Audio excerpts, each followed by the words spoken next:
작은 시골 마을.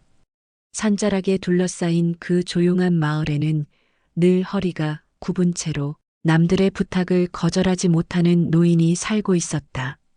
박노인, 70살. 마을 사람들은 그를 두고 바보 같은 착한 사람이라고 불렀다. 평생 그렇게 살아왔기 때문이다. 땅 문서에 사인을 해달라고 하면 이유도 묻지 않고 해주고 돈을 떼이고도 웃어넘기며 심지어 장터에서 바가지를 써도 화 한 번 낸 적이 없는 그런 사람이었다. 박노인의 젊은 시절은 고단했다. 그는 지주의 땅에서 소작농으로 평생을 보냈다. 새벽 4시에 일어나 논에 나가 저녁 8시까지 일했다. 비가 오면 물기를 내주려고 허리가 부러질 듯 고생했고 이웃집에 장례라도 나면 제일 먼저 달려가서 삽을 들고 구덩이를 팠다. 제사상 차릴 돈이 없는 집이 있으면 자기 쌀을 덜어다 주었고 병든 사람이 있으면 자기 몸이 아픈데도 업고 병원까지 갔다. 에휴, 박씨 양반은 참 착하긴 해. 근데 저러다가 자기 집안 망하는 거 아니야? 마을 사람들은 항상 이렇게 수군댔다. 그러게 말이야. 자기 가족도 제대로 못 챙기면서 남만 도와주니 말이 돼? 하지만 박노인은 그런 말들을 들어도 바뀌지 않았다. 오히려 더욱 남을 위해 살았다. 그런 습관은 노년이 된 지금도 전혀 달라지지 않았다. 아내가 세상을 떠난 후 혼자 살게 된 그는 아들 가족과 함께 살기 시작했다. 처음엔 좋았다. 손주들 웃음소리가 집안을 가득 채우고 며느리가 해주는 따뜻한 밥을 먹으며 이제야 가족다운 생활을 하는구나 싶었다. 하지만 시간이 지나면서 뭔가 이상한 기운이 감돌기 시작했다. 어느 날 아들이 조심스럽게 다가왔다. 아버지, 이 밥 문제 말인데요. 응, 무슨 일이야? 제 명의로 해주시면 어떨까요? 그래야 농협에서 대출도 쉽게 받을 수 있고 세금도 많이 절약할 수 있거든요. 요즘 세상에는 그게 훨씬 유리해요. 박노인은 잠시 망설였다. 뭔가 마음 한구석이 불안했지만 아들의 말이 틀린 것 같지는 않았다. 그래, 내가 더 잘 아니까. 그렇게 하자. 결국 그는 도장을 꾹 눌러주었다. 내가 필요하다고 하니까 해줘야지. 가족인데 뭐. 그 소식을 들은 이웃들은 혀를 끌끌 찼다. 아이고, 저 어르신. 너무 착해서 탈이야. 언젠가 큰일 당할 거라니까.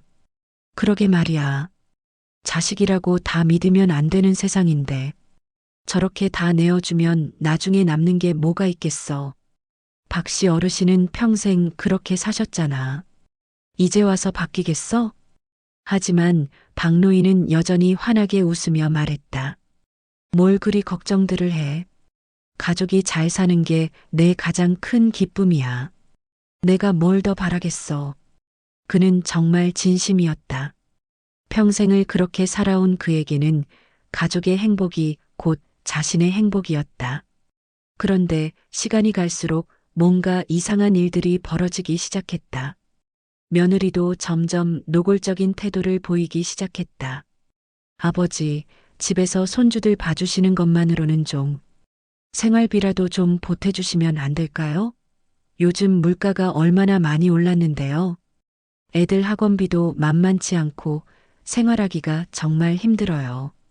박노인은 자신의 적은 연금에서 돈을 빼내어 며느리 손에 쥐어주었다.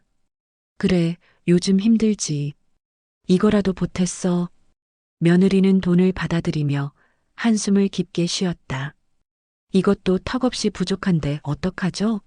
정말 애들 키우기가 이렇게 힘든 줄 몰랐어요. 마을 사람들은 이런 모습을 보며 점점 더 안쓰럽게 여겼다. 아이고, 저 어르신. 연금까지 다 털리는구만.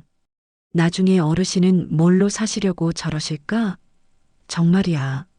자식들이 부모를 뭘로 보는 거야? 저래도 되는 건가? 박씨 어르신이 너무 착하셔서 이용당하시는 거야. 안타까워서 못 봐주겠네. 하지만 박노인은 여전히 웃으며 말했다. 뭘 그래들 해. 내가 도울 수 있어서 얼마나 다행인가. 가족이 힘들면 내가 도와야지. 그게 당연한 거 아니야? 그는 정말 마음 깊은 곳에서 우러나온 말을 하고 있었다. 가족의 행복을 위해서라면 자신의 모든 것을 다 내어줄 수 있다고 생각했다.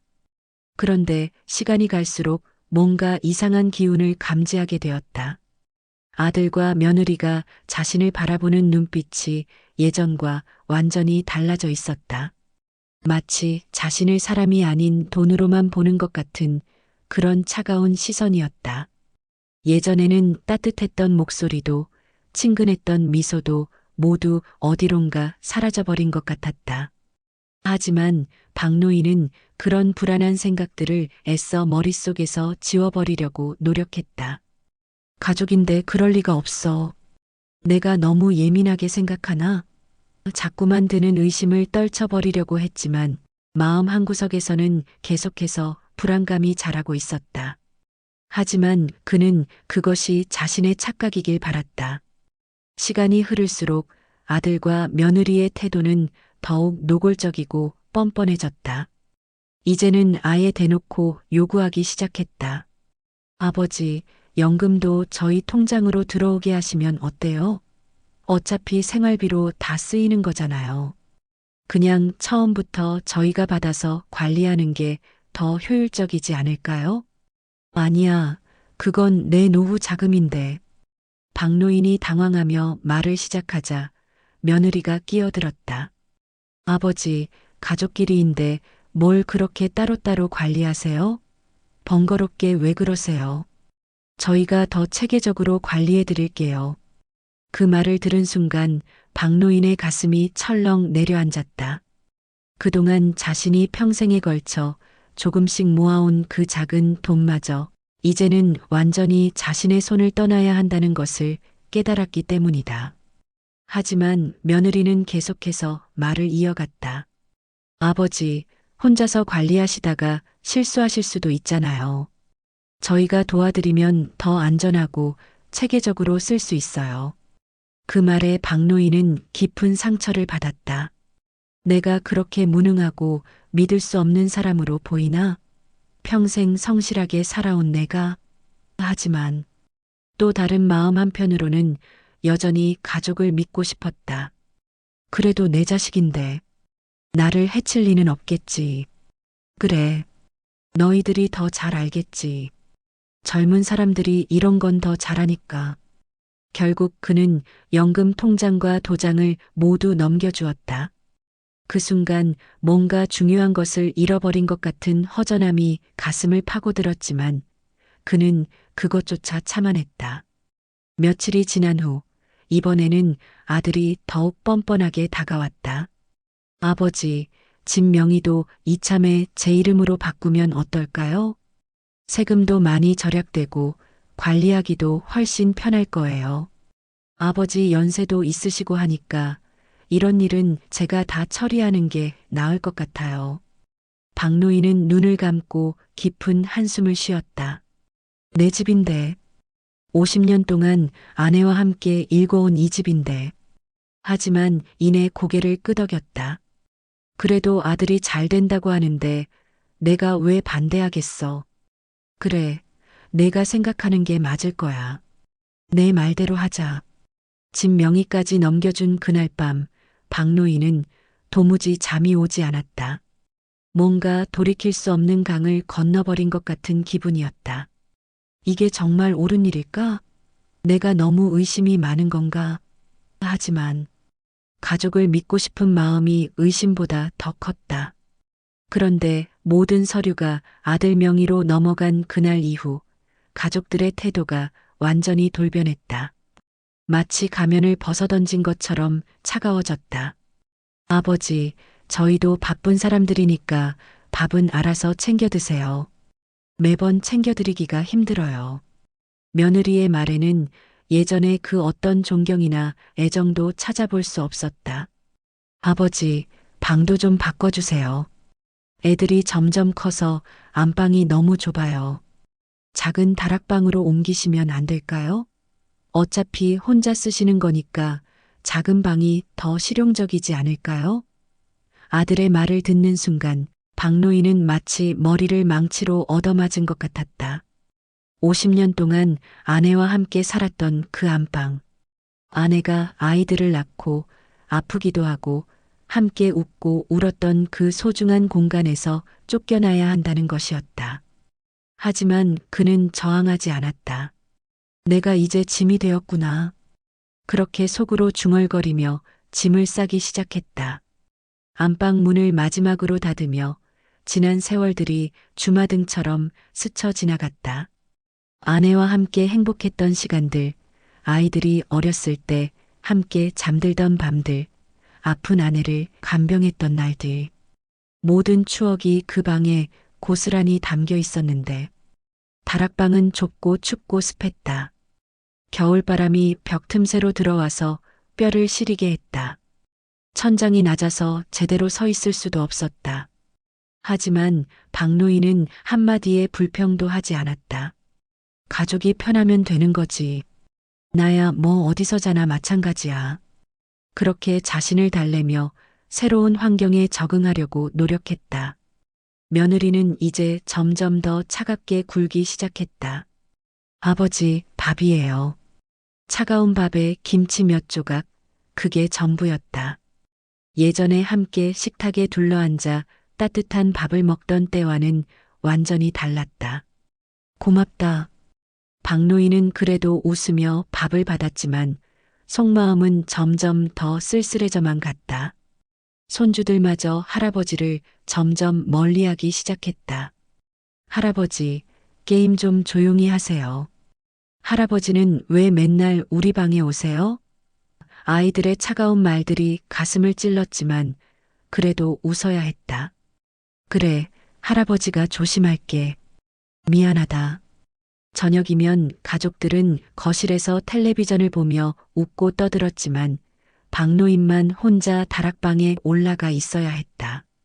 가끔 그들의 웃음소리가 들려오면 마치 다른 세상의 일처럼 멀게만 느껴졌다. 나는 정말 이 집의 가족일까? 그런 생각이 자꾸만 머리를 스쳤다. 허리 통증은 날이 갈수록 더욱 심해져 갔다. 이것은 평생 동안 농사일로 땅을 일구고 무거운 짐들을 지고 다니며 살아온 결과였다. 젊었을 때 무리했던 일들이 노년에 와서 고스란히 대가로 돌아온 것이다. 밤마다 허리가 아파서 제대로 잠을 이룰 수 없을 정도였지만 박노인은 가족들에게 아프다는 말을 하지 않았다. 괜한 걱정을 끼치고 싶지 않았기 때문이다. 그러나 어느 날 새벽 참을 수 없을 정도로 극심한 통증이 몰려왔다. 아야. 다락방에서 고통스러운 신음소리와 함께 무언가 떨어지는 소리가 크게 났지만 아래층에서는 아무도 올라오지 않았다. 한참을 바닥에 쓰러져 있다가 겨우 정신을 차린 박노인은 떨리는 손으로 119에 직접 전화를 걸었다. 환자분 보호자는 누구세요? 응급실 간호사가 물었을 때 박노인은 작은 목소리로 대답했다. 아들한테 연락 좀 해주세요. 하지만 아들은 회사 일이 바쁘다며 병원에 오지 않았다. 죄송해요. 지금 중요한 회의가 있어서 도저히 빠질 수가 없거든요. 나중에 시간 되면 들를게요. 며느리도 아이들 학원 문제를 핑계로 전화 한 통으로 끝냈다. 애들 데려다 줘야 하고 또 데려와야 해서 병원까지 갈 시간이 없어요. 아버지 혼자서도 잘하실 수 있을 거예요. 결국 박노인은 혼자서 모든 것을 감당해야 했다. 응급실에서 혼자 기다리는 시간이 무척 길고 외로웠다. 주변에는 가족들이 걱정스러운 얼굴로 환자를 돌보고 있는 모습들이 가득했다. 괜찮아, 아빠. 우리가 여기 있으니까 걱정하지 마세요. 할머니, 빨리 나으셔야 해요. 우리가 계속 지켜보고 있을게요. 그런 따뜻한 모습들을 보면서 박노인은 더욱 깊은 외로움에 빠져들었다. 수술이 필요합니다. 허리뼈가 상당히 많이 손상되어 있어서 수술을 하지 않으면 앞으로 걷기도 힘들어질 수 있습니다. 의사의 설명을 들으며 박노인은 고개를 끄덕였다. 알겠습니다. 수술하겠습니다. 보호자 동의서에 서명이 필요한데요. 제가 혼자 하겠습니다. 떨리는 손으로 동의서에 서명하면서 눈물이 났다. 이런 중요한 순간에도 혼자라는 사실이 너무 슬펐다. 수술은 다행히 성공적이었다. 하지만 회복실에서 마취가 깨어났을 때도 역시 혼자였다. 옆자리 환자는 가족들이 손을 꼭 잡아주며 괜찮으세요? 아프시면 언제든지 말씀하세요라고 안심시켜주고 있었다. 그 모습이 칼날처럼 가슴을 찔렀다. 눈가가 뜨겁게 젖어들면서 억눌렀던 감정들이 터져나왔다. 나는 왜 이렇게 혼자일까? 가족이 있는데 왜 이렇게 외로울까? 병실에서 혼자 천장을 바라보며 눈물을 흘리는 시간이 길었다. 병원비 문제도 심각했다. 보험이 적용된다고 해도 자부담금이 만만치 않았다. 하지만 아들은 아버지 연금에서 내시면 되잖아요 라며 무관심한 반응을 보였다. 자신들이 관리하고 있는 그 연금에서 병원비를 빼간다는 의미였다. 내 돈으로 내 병을 고치는데 왜 이렇게 초라할까? 퇴원하는 날도 역시 혼자였다. 택시를 타고 집으로 돌아가면서 창밖을 바라봤다. 지나가는 사람들 중에 가족끼리 서로 부축하며 걷는 모습들을 볼 때마다 부러움과 서러움이 동시에 밀려왔다. 나는 정말로 가족이 있는 건가? 아니면 그냥 같은 집에 살고 있는 남남인 건가? 집에 도착했을 때도 아무도 궁금해하지 않았다. 아, 아버지 오셨네요. 며느리의 건조한 인사가 전부였다. 수술이 어땠는지, 많이 아팠는지, 회복은 잘 되고 있는지, 그런 걸 묻는 사람은 아무도 없었다. 박노인은 무거운 발걸음으로 다락방으로 올라가며 깊은 한숨을 쉬었다. 그날 밤 우연히 며느리가 친구와 통화하는 소리를 엿듣게 되었다. 다락방이 거실과 가까워서 목소리가 그대로 들렸다. 아버지 재산? 이미 다 정리했지.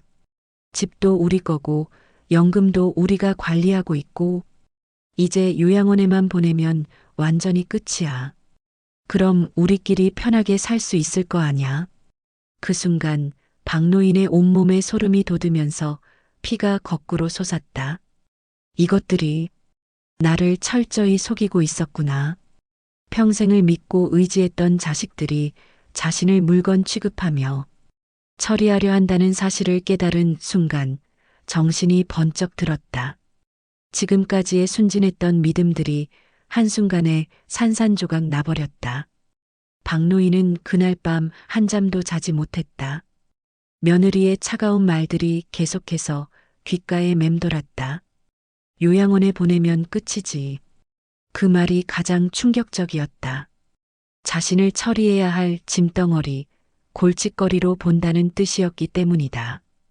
평생 가족을 위해서라면 무엇이든 희생할 수 있다고 생각했던 자신이 얼마나 바보였는지 깨달았다. 다음 날 아침 아무 일 없었다는 듯이 생활하고 있는 가족들을 보면서 박노인은 생전 처음으로 뜨거운 분노를 느꼈다. 평생 동안 화라는 감정을 거의 느껴보지 못했던 그였지만 이번만큼은 달랐다. 속에서 불이 타오르는 것 같았다. 하지만 겉으로는 여전히 평온한 모습을 유지했다. 이제부터는 전략이 필요했다. 박노인은 오래된 서류함을 뒤지기 시작했다. 수십 년 동안 차곡차곡 보관해온 문서들 사이에서 낡은 봉투 하나를 발견했다. 그 안에는 누렇게 바랜 종이 한 장이 들어 있었다. 토지 소유권 이전 제한 약정서. 이것은 수십 년 전 동네에서 변호사 일을 하던 후배가 형님, 혹시 모르니까 이런 것도 챙겨두세요라며 작성해준 서류였다. 당시에는 설마 내 자식이 나를 속이겠어? 라며 별로 중요하게 생각하지 않았었는데 지금 보니 천만다행이었다. 형님, 세상 사람들이 다 착한 건 아니에요. 가족이라고 해서 예외는 아니거든요. 이런 장치라도 해두시는 게 좋을 것 같아요. 당시 후배의 말이 지금에야 이해가 되었다. 서류 내용을 자세히 읽어보니 명확했다. 비록 명의는 아들에게 넘어갔지만 실제 법적 소유권은 여전히 박노인에게 있다는 조항이 있었다. 그리고 원소유자의 동의 없이는 매매나 처분이 불가능하다는 내용까지 포함되어 있었다. 박노인은 손을 떨며 속삭였다. 그래. 아직 게임이 끝난 게 아니구나. 그 순간 절망이 희망으로, 분노가 의지로 바뀌기 시작했다. 아직 반격할 수 있는 카드가 남아 있었던 것이다. 평생 처음으로 전투 본능이 깨어나는 것을 느꼈다. 그날부터 박노인은 완전히 다른 사람이 되었다. 겉으로는 여전히 순하고 착한 노인처럼 보였다. 하지만 속으로는 매일매일 치밀하게 증거를 모으기 시작했다. 며느리의 통화를 몰래 녹음하고 아들의 무관심한 태도들을 일기에 기록했다. 병원에서 혼자 수술받았던 기록, 연금을 무단으로 사용당한 내역들까지 모두 정리했다. 이제는 내가 당할 차례가 끝났다. 이제부터는 진짜 게임이 시작이야.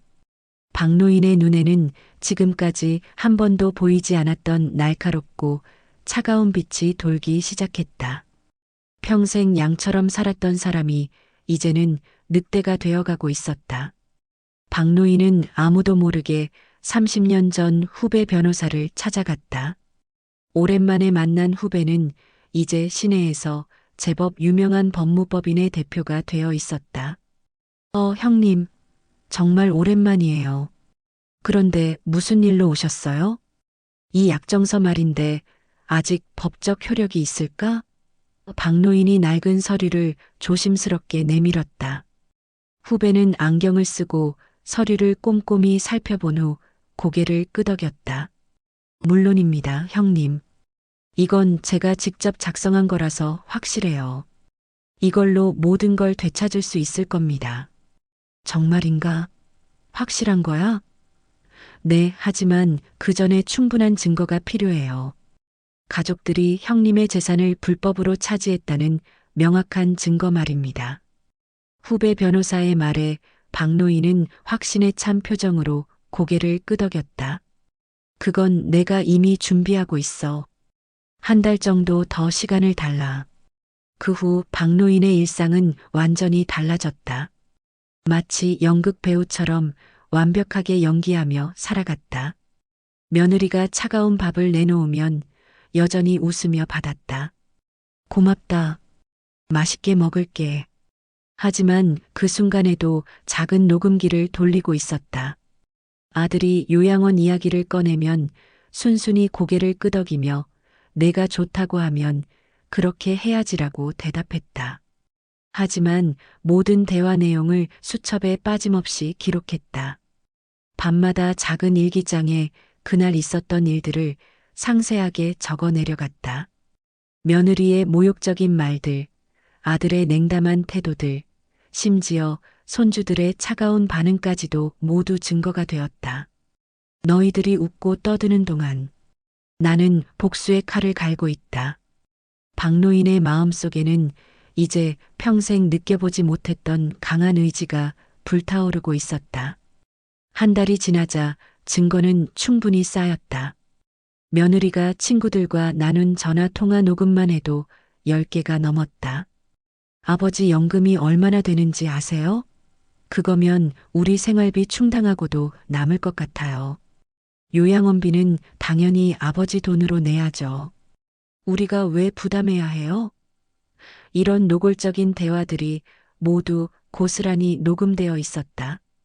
박노인은 녹음 파일들을 들으면서 씁쓸한 웃음을 지었다. 내가 이런 소리를 들으면서도 가족을 믿고 있었구나. 정말 바보 같았어. 하지만 이제는 달랐다. 더 이상 당하지 않을 것이다. 후배 변호사는 박노인이 가져온 증거들을 보고 나서 확신에 찬 표정을 지었다. 형님, 이거면 충분해요. 재산을 모두 되찾는 것은 물론이고 손해배상까지 받을 수 있을 겁니다. 손해배상? 네, 연금을 무단으로 사용한 것도 명백한 횡령 행위거든요. 그리고 고령자 학대에 해당하는 행위들도 많이 있고요. 박노인은 고개를 끄덕였다. 드디어 준비가 모두 끝났다. 이제 반격할 때가 왔다. 어느 토요일 오후 아들이 가족회의를 소집했다. 아버지, 중요한 이야기가 있어서 모두 모여주세요. 거실에 온 가족이 둘러앉았다. 아들은 요양원 팸플릿 몇 개를 테이블 위에 펼쳐놓으며 말을 시작했다. 아버지, 여기 정말 좋은 요양원이 있어요. 시설도 최신식이고 또래 어르신들도 많이 계시고 간병사들도 아주 친절하대요. 의료진도 24시간 상주하고 있어서 건강관리도 완벽할 거예요. 며느리도 거들어 나섰다. 아버지, 여기서 혼자 계시면 얼마나 심심하세요. 요양원에 가시면 친구들도 많이 사귈 수 있고 여러 가지 프로그램들도 있어서 재미있게 지내실 수 있을 거예요. 그리고 병원도 바로 옆에 있어서 몸이 아프실 때도 걱정 없고요. 손주들은 여전히 게임에만 열중하며 할아버지의 미래에는 전혀 관심을 보이지 않았다. 박노인은 조용히 그들의 말을 듣고 있었다. 마음속으로는 쓴웃음이 나왔다. 마지막까지 이런 식으로 포장해서 속이려고 하는구나. 박노인은 천천히 고개를 들어 아들을 바라보았다. 그래서 언제쯤 보내려고 하는 거냐? 아들의 얼굴에 기쁨의 표정이 스쳤다. 다음 주에 자리가 날 예정이에요. 미리 준비하시면 좋을 것 같은데요. 며느리도 만족스러운 표정으로 고개를 끄덕였다. 짐도 많지 않으실 테니까 금방 정리할 수 있을 거예요. 새로운 환경에서 더 행복하게 지내실 수 있을 거예요. 바로 그 순간 박노인의 목소리가 천둥처럼 거실을 가득 채웠다. 그만해라. 그 순간 공기가 얼어붙었다. 아들과 며느리가 깜짝 놀라며 당황한 표정으로 박노인을 바라봤다. 지금까지 한 번도 보지 못했던 그의 모습이었다. 아버지, 갑자기 왜 그러세요? 아들이 당황하며 물었다. 나는 요양원에 안 간다. 그리고 이 집도 이 땅도 아직 내 것이다. 박노인은 미리 준비해둔 서류들을 테이블 위에 던지듯이 내려놓았다. 약정서와 함께 각종 증거 자료들, 녹음 파일들, 은행 거래 내역서들이 우르르 펼쳐졌다.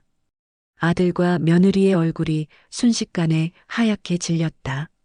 말도 안 돼요. 아버지, 집 명의는 분명히 제 거로 되어 있는데. 아들이 떨리는 목소리로 말했다. 명의만 내 것이지 법적 소유권은 여전히 나한테 있다. 박노인의 목소리는 얼음처럼 차가웠다. 그리고는 작은 녹음기를 켜기 시작했다. 아버지 재산? 이미 다 정리했지. 집도 우리 거고 연금도 우리가 관리하고 있고 이제 요양원에만 보내면 완전히 끝이야. 며느리 자신의 목소리가 거실에 크게 울려 퍼졌다. 며느리의 얼굴이 새하얗게 되면서 급하게 변명하기 시작했다. 아버지, 그건 제가 잘못 말한 거예요. 그런 뜻이 아니었어요. 그런 뜻이 아니었다고? 그럼 어떤 뜻이었냐? 박노인은 계속해서 다른 녹음 파일들을 틀기 시작했다. 아버지 연금으로 우리 생활비 쓰면 되잖아요. 요양원비도 당연히 아버지 돈으로 내야죠. 이제 집만 치우면 우리끼리 편하게 살 수 있을 거예요. 녹음이 하나씩 재생될 때마다 아들과 며느리의 얼굴은 점점 더 창백해졌다. 손주들조차 게임을 멈추고 상황을 지켜보고 있었다. 이제야 알겠느냐? 너희들은 부모를 ATM으로만 봤다. 돈이 필요할 때는 뽑아 쓰고 쓸모 없어지면 버리려고 했지. 그 대가를 이제 치러야 할 때가 왔다. 박노인의 목소리에는 지금까지 쌓인 분노와 배신감이 가득 담겨 있었다. 며칠 후 드디어 법정에 서는 날이 왔다. 방청석에는 마을 사람들이 빼곡히 앉아 있었다. 박노인의 이야기가 온 동네에 퍼지면서 많은 사람들이 관심을 가지고 재판을 지켜보러 온 것이었다. 박노인 측 변호사는 차분하면서도 명확하게 사실관계를 설명했다. 피고인들은 원고를 교묘하게 기만하여 재산을 편취했을 뿐만 아니라 원고의 연금까지 무단으로 사용했습니다. 더 나아가 원고를 요양원에 보내서 완전히 가족에서 배제시키려고 했습니다. 이는 명백한 고령자 학대이며 재산 편취입니다. 아들 측 변호사는 필사적으로 반박했다. 이는 가족 간의 일상적인 일이며 피고인들 역시 원고를 위한다는 선의에서 행동한 것입니다. 요양원 역시 원고의 건강과 안전을 위한 것이었습니다. 하지만 결정적인 증거들 앞에서는 어떤 변명도 통하지 않았다. 판사가 녹음 파일들을 들은 후 표정이 단단히 굳어졌다. 이는 명백한 재산 편취 행위이며 고령자에 대한 정신적, 경제적 학대에 해당합니다. 마침내 최종 판결이 내려졌다.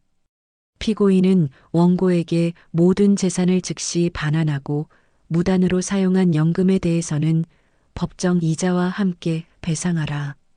또한 정신적 피해에 대한 위자료를 지급하라. 방청석에서는 박수 소리가 터져 나왔다. 당연한 결과다. 부모를 그렇게 대하면 안 되지. 어르신이 정말 잘하셨어. 법정을 나온 후 아들이 무릎을 꿇고 빌기 시작했다. 아버지, 정말 잘못했습니다. 제발 용서해 주세요.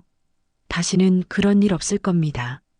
며느리도 옆에서 눈물을 펑펑 흘리며 매달렸다. 아버지, 정말 죄송해요. 제가 정신이 나갔었어요. 하지만 박노인은 차갑게 내려다보았다. 용서? 너희가 내 등에 칼을 꽂을 때 그때 생각했어야지. 부모의 등을 찌른 자식들이 어떻게 용서를 바랄 수 있겠느냐? 주변 사람들의 시선도 매우 차가웠다. 부모 등쳐먹는 놈들이 천벌받는 거지. 저런 자식들은 아예 부모 자격이 없어. 어르신이 얼마나 속상하셨을까? 결국 며느리는 남편을 원망하기 시작했다. 당신 때문에 이렇게 됐잖아요. 처음부터 반대했다고요. 부부 사이는 완전히 돌이킬 수 없을 만큼 틀어져 버렸다. 며느리는 이혼을 요구했고 아들은 집도, 아내도, 사람들의 신뢰도 모든 것을 잃게 되었다. 몇 달 후 아들은 완전히 몰락한 상태가 되었다. 직장에서도 부모 등쳐먹은 놈이라는 소문이 퍼지면서 결국 사표를 쓸 수밖에 없었다. 이혼 후에는 혼자서 작은 원룸에서 살게 되었고 아이들도 엄마를 따라가면서 더 이상 만날 수 없게 되었다. 박노인은 드디어 자신의 집을 되찾았다. 50년 동안 아내와 함께 살았던 안방으로 다시 돌아왔을 때의 기분은 말로 표현할 수 없을 만큼 벅찼다. 아내의 흔적들이 고스란히 남아있는 그 방에서 한참 동안 눈물을 흘렸다. 여보, 내가 이제야 우리 집에 돌아왔어. 힘들었지만 결국 해냈어. 아내의 사진에 대고 중얼거리며 지난 시간들을 되돌아보았다. 이제 박노인의 하루는 완전히 달라졌다.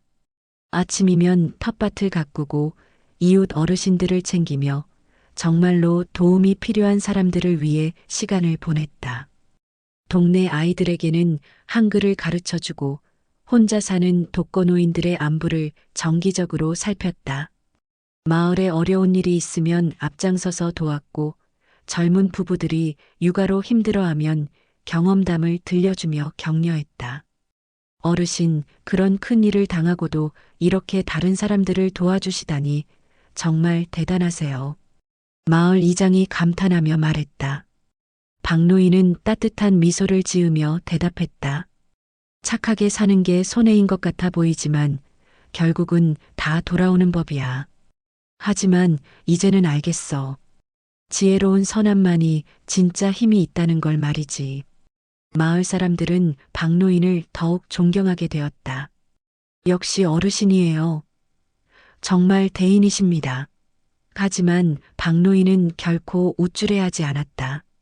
그냥 사람답게 사는 거지. 특별한 게 아니야. 시간이 흘러 2년이 지난 후 어느 날 초라해진 모습의 아들이 다시 찾아왔다. 많이 늙고 야위어 보이는 모습이었다. 옷차림도 형편없었고 얼굴에는 깊은 후회와 절망이 어려 있었다. 박노인을 보자마자 그 자리에서 무릎을 꿇었다. 아버지. 아들의 목소리는 떨리고 있었다. 박노인은 잠시 망설이다가 천천히 입을 열었다. 들어와라. 하지만 예전과는 완전히 다르다는 걸 알아두어라. 그것은 조건부 화해의 시작이었다. 아들은 진심으로 뉘우치는 마음으로 아버지 곁에서 봉양하기 시작했다. 매일 새벽 5시에 일어나서 정중하게 인사를 드리고 집안 청소부터 빨래, 요리까지 모든 일을 도맡아 했다. 아버지가 병원에 갈 때는 빠짐없이 함께 따라가서 간병했고 밤에는 발 마사지까지 해드렸다. 예전에 오만하고 이기적이었던 모습은 완전히 사라졌다. 박노인도 서서히 마음을 열어가기 시작했다. 완전히 용서한 것은 아니었지만 아들의 진심 어린 뉘우침과 180도 변화된 모습을 보면서 조금씩 관계를 회복해 나갔다. 사람은 변할 수 있는 존재야. 비록 늦었지만 깨달았다는 것만으로도 다행이지. 하지만 이제의 관계는 예전과는 완전히 달랐다. 맹목적이고 일방적인 사랑이 아닌 서로를 진정으로 존중하는 성숙한 관계였다. 아들도 이제는 아버지에게 함부로 대하지 않았다. 그 소중함과 고마움을 뼈저리게 깨달았기 때문이다. 무엇보다 자신이 저지른 일이 얼마나 큰 죄였는지 매일매일 반성하며 살았다. 마을 사람들은 이런 변화를 보며 더욱 감탄했다. 역시 어르신이세요. 그런 일을 당하고도 자식을 다시 받아주시다니. 하지만 박노인은 명확하게 말했다. 무조건적인 용서가 아니야. 진정한 뉘우침과 변화가 있었기 때문에 가능한 일이지. 그냥 입으로만 미안하다고 하면 뭐하나? 행동으로 보여야 하는 거야. 어느 저녁 아버지와 아들이 함께 차를 마시며 조용한 대화를 나누었다. 아버지, 그때 정말 잘못했습니다. 어떻게 그렇게 부모님을 대할 수 있었는지 지금 생각해보면 정말 짐승만도 못했어요. 매일 밤 잠들기 전에 그때 일이 생각나서 잠을 이루지 못합니다. 아들의 목소리는 진심 어린 후회로 떨리고 있었다. 박노인은 조용히 대답했다. 너도 이제 알겠지. 가족이라는 이름으로 모든 게 용서되는 건 아니라는 걸. 서로 존중하고 사랑할 때 진짜 가족이 되는 거야. 혈연만으로는 가족이 될 수 없어. 네, 아버지. 이제 정말로 깨달았습니다. 앞으로 평생 아버지만 생각하며 살겠습니다. 제 잘못을 속죄하는 마음으로 살겠습니다. 그 후로도 아들은 꾸준히 아버지를 정성껏 모셨다.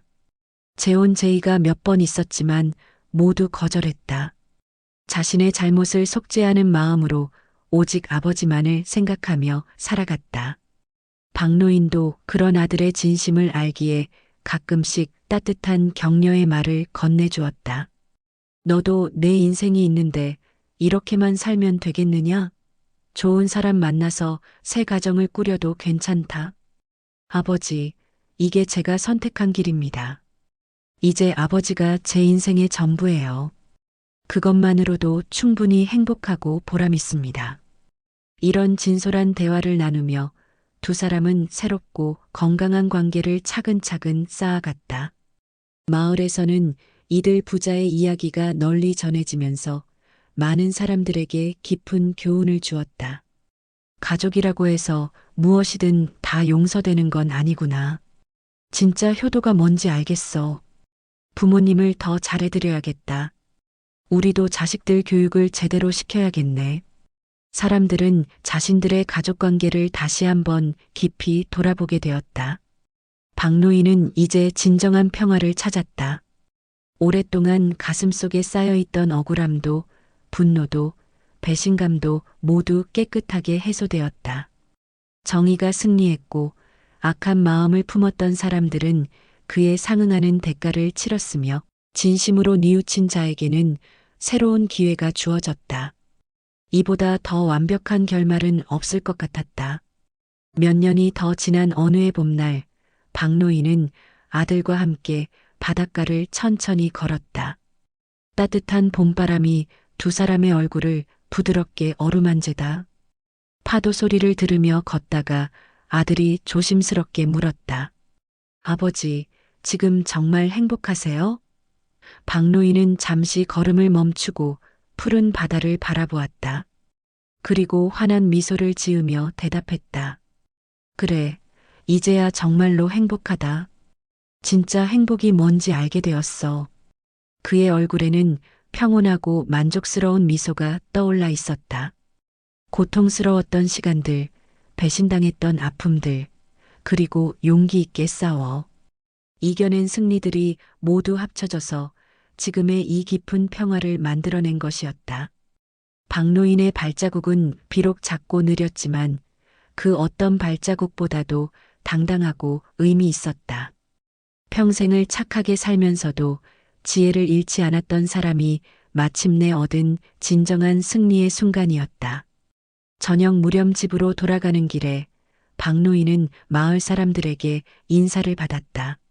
어르신, 안녕히 다녀오세요. 어르신 덕분에 우리 마을이 더 따뜻해졌어요. 어르신 같은 분이 계셔서 우리 마을이 자랑스럽습니다. 모든 사람들이 진심 어린 존경의 마음으로 그를 대했다. 그날 밤 박노인은 오랜만에 깊고 편안한 잠에 들었다. 꿈속에서는 세상을 떠난 아내가 나타나 말했다. 여보, 정말 잘했어요. 힘들었지만 끝까지 옳은 길을 걸었네요. 이제 정말 편안히 쉬어요. 우리 아들도 진짜 사람이 되었고요. 박노인은 꿈속에서도 웃으며 대답했다. 여보, 나 이제 정말 마음이 편해졌어. 우리 아들도 진짜 사람이 되었고, 마을 사람들도 모두 행복해하고 있어. 이보다 더 바랄 게 뭐가 있겠어? 인생이 이렇게 아름답게 마무리될 줄이야. 여러분, 이 이야기가 우리에게 주는 교훈은 매우 분명하고 깊습니다. 맹목적이고 무조건적인 착함은 결코 진정한 무기가 될 수 없습니다. 오히려 그런 착함은 자신을 해치는 양날의 칼이 되어버릴 수 있습니다. 진짜 선함이란 반드시 지혜와 분별력이라는 단단한 기초 위에 서야 합니다. 옳고 그름을 제대로 분별하지 못하고 상황을 정확히 판단하지 못한다면 탐욕에 눈먼 사람들은 반드시 그 빈틈을 노리고 파고들 것입니다. 착한 마음을 가진 사람일수록 더욱 똑똑해야 하고 더욱 현명해야 합니다. 순진함과 지혜로움은 전혀 다른 개념입니다. 하지만 그렇다고 해서 절망할 필요는 전혀 없습니다. 이 세상에는 분명히 인과응보라는 법칙이 존재합니다. 배신과 탐욕으로 일시적인 이익을 취하는 사람들도 있지만 결국에는 그들 모두 무너지게 됩니다. 반대로 지혜롭고 올곧은 선함을 유지하는 사람들은 반드시 그에 상응하는 보상을 받게 됩니다. 다만 그 과정에서 우리는 끊임없이 학습하고 성장해야 합니다. 언제 단호해져야 하는지, 언제 용서해야 하는지, 언제 싸워야 하는지, 언제 화해해야 하는지를 정확히 판단할 수 있는 지혜를 길러야 합니다. 이것이야말로 인생을 살아가는 진정한 기술입니다. 박노인의 이야기에서 볼 수 있듯이 단순히 복수만이 모든 문제의 해답은 아닙니다. 정의를 바로 세우되 진심으로 뉘우치고 변화하려는 사람에게는 새로운 기회를 주는 것.